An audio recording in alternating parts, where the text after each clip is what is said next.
और इसके बाद ईरान थोड़ी देर में अपने ही बयान से पलट गया। राष्ट्रपति ने पड़ोसी देशों पर हमला नहीं करने का ऐलान किया, लेकिन इससे कुछ ही मिनटों बाद ईरानी हथियार दुबई हवाई अड्डों तक जा पहुंची। ईरानी सेना ने दुबई एयरपोर्ट पर शाहिद 130 ड्रोन से हमला किया। अटैक के बाद एयरपोर्ट पर अफरा-तफरी मच गई और सभी फ्लाइट्स को कैंसिल कर दिया गया। हालांकि कुछ देर बाद फ्लाइट्स का संचालन फिर से शुरू कर दिया गया। भारत में ईरान के राजदूत मोहम्मद फतहली ने इजराइल अमेरिका हमलों को लेकर के बड़ा बयान दिया। ईरानी राजदूत ने कहा कि इस युद्ध में हम या तो जीत हासिल करेंगे या शहादत तक पहुंचेंगे। हमारे लिए दोनों ही सम्मान और खुशी है। अमेरिका इजराइल के हमले सिर्फ ईरान के खिलाफ नहीं है, ये अंतर्राष्ट्रीय कानून के सिद्धांत मानव गरिमा के खिलाफ भी है। इजराइल, अमेरिका और ईरान के बीच जारी जंग के बीच चली खamenei के चारों बेटों की तस्वीर सामने आई। दावा किया गया कि खamenei के चारों बेटे जिंदा हैं। इससे पहले दावा यह किया गया था कि इजराइल अमेरिका के हमले में आयतुल्लाह अली खamenei के साथ बड़े बेटे मुस्तफा की भी मौत हो गई, लेकिन नई तस्वीर में चारों बेटे सुरक्षित होने का दावा किया जा रहा है। अमेरिका, इजराइल और ईरान के बीच जारी जंग और भीषण हो गई। दोनों तरफ से जबरदस्त हमले किए जा रहे हैं। इजराइल के हमले का ईरान जोरदार तरीके से पलटवार कर रहा है। ईरान के इस्लामिक रेवोल्यूशनरी गार्ड कोर ने खाड़ी देशों और इजराइल को निशाना बनाकर के बैलिस्टिक मिसाइल लॉन्च की। IRGC ने इसका एक वीडियो जारी किया। इन हमलों के जरिए तेहरान दुनिया को अपने हथियारों की ताकत दिखा रहा है। मिडिल ईस्ट में जारी भीषण जंग के बीच सऊदी अरब के रक्षा मंत्री प्रिंस खालिद बिन सलमान ने पाकिस्तान के सेना प्रमुख कासिम मुनीर से मुलाकात की। रियाद में हुई इस हाई लेवल मीटिंग में ईरानी हमलों पर चर्चा हुई। दोनों देशों के बीच द्विपक्षीय संबंधों को और मजबूत करने और क्षेत्रीय सुरक्षा चुनौतियों पर भी विस्तार से बातचीत हुई। सऊदी ने पाकिस्तान को दोनों देश में हुए रक्षा समझौते को भी याद दिलाया, साथ ही पाकिस्तान से जरूरी कदम उठाने के लिए कहा। बंगाल के सिलीगुड़ी पहुंची राष्ट्रपति द्रौपदी मुर्मू की अगवानी के लिए न तो मुख्यमंत्री ममता बनर्जी पहुंची और न ही उनका कोई मंत्री पहुंचा। राष्ट्रपति के कार्यक्रम में भी सरकार का कोई नुमाइंदा नहीं आया, जबकि प्रोटोकॉल के हिसाब से सीएम या फिर किसी मंत्री का होना बहुत जरूरी होता है। और इस पर राष्ट्रपति ने नाराजगी जताते हुए कहा कि ममता बनर्जी मुझे बंगाल नहीं आने देती। शायद मेरी छोटी बहन किसी बात से मुझसे नाराज हो चुकी हैं। SIR के खिलाफ ममता बनर्जी दूसरे दिन भी कोलकाता में धरने पर बैठी हुई नजर आई। कल पूरी रात ममता बनर्जी टेंट में ही रही। ममता बनर्जी ने बीजेपी पर SIR के जरिए बंगाल को बांटने की कोशिश का आरोप लगाया। ममता का कहना यह है कि चुनाव आयोग बीजेपी के इशारे पर काम कर रहा है और साजिश के तहत बंगाली मानुष का नाम वोटर लिस्ट से हटाया जा रहा है। ममता ने LPG गैस के दाम बढ़ाने पर भी केंद्र सरकार को घेरा है।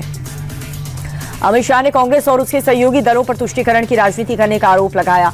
हरिद्वार पहुंचे अमित शाह ने कहा कि कांग्रेस की पूरी ऊर्जा घुसपैठियों को बचाने में लगी हुई है। राहुल बाबा को जितना विरोध करना है कर ले, लेकिन हम चुन चुनकर घुसपैठियों को देश से निकालेंगे। अमित शाह ने कहा कि SIR वोटर लिस्ट का शुद्धिकरण है, लेकिन विपक्ष इस पर भ्रम फैलाने का काम कर रहा है। नीतीश कुमार के राज्यसभा जाने पर विपक्ष हमलावर है। RJD नेता राबड़ी देवी ने कहा कि नीतीश कुमार की बुद्धि भ्रष्ट हो चुकी है। बीजेपी उन्हें बिहार से भगा रही है, उन्हें बिहार की नहीं छोड़ना चाहिए। नीतीश कुमार के बेटे निशांत कुमार की ऑफिशियल पॉलिटिकल एंट्री कल होने वाली है। आज सुबह JDU के कार्यकारी अध्यक्ष संजय झा के घर पर निशांत के पार्टी के सीनियर और युवा नेताओं के साथ मीटिंग हुई। पार्टी की आगे की रणनीति को लेकर के विस्तार से चर्चा हुई और कल नीतीश ने विधायक सांसदों के साथ बैठक की थी। इसी मीटिंग में तय हो गया था कि 8 मार्च यानी कि कल निशांत को पार्टी में शामिल किया जाएगा। महंगाई और विदेश नीति को लेकर के समाजवादी पार्टी के प्रमुख अखिलेश यादव ने केंद्र सरकार को निशाना बनाया। लखनऊ में प्रेस कॉन्फ्रेंस करके अखिलेश ने बीजेपी सरकार पर लगातार महंगाई बढ़ाने का आरोप लगाया। उन्होंने कहा कि महंगाई तभी घटेगी जब बीजेपी सत्ता से बाहर जाएगी। वहीं विदेश नीति पर सपा प्रमुख बोले, अब भारत की विदेश नीति भी विदेश के लोग तय कर रहे हैं। बता दें कि अखिलेश का ये बयान भारत को रूस से तेल खरीदने के लिए अमेरिका की इजाजत देने के बाद आया है।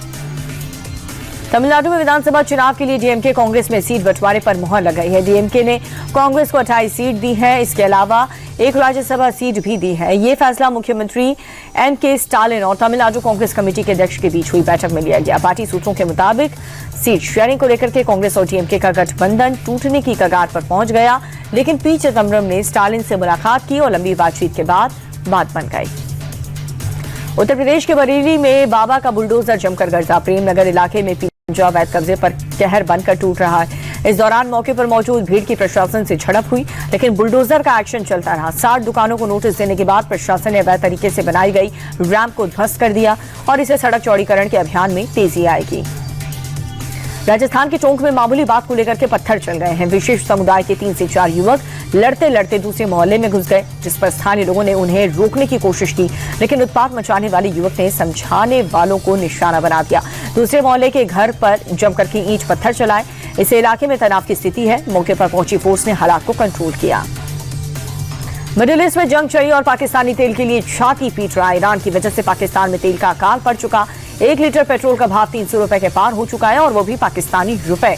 तो जरा सोचिए इसका भारत में भाव क्या होगा। जरा सुनिए रोते बिलखते पाकिस्तानियों के शहबाज सरकार को कैसे कोस रहे हैं। ये तो तूफान मच जाना यहाँ। गरीब आदमी के लिए गवर्नमेंट हमारी इतनी स्ट्रांग हो कि यार इन चीज़ों का तो मुकाबला करें ना।